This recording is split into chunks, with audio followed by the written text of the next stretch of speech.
وہ اللہ ہی تو ہے جس نے تم کو ایک شخص سے پیدا کیا اور اس سے اس کا جوڑا بنایا تاکہ اس سے راحت حاصل کرے.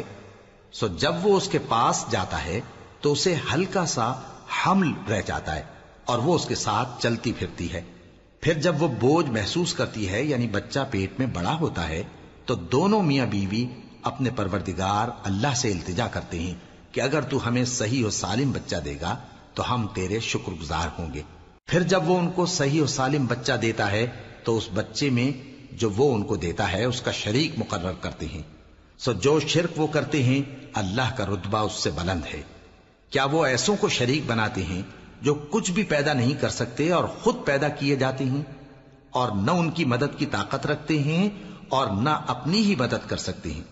اور اگر تم ان کو سیدھے رستے کی طرف بلاؤ تو تمہارا کہا نہ مانے. تمہارے لیے برابر ہے کہ تم ان کو بلاؤ یا چپ کے ہو رہو.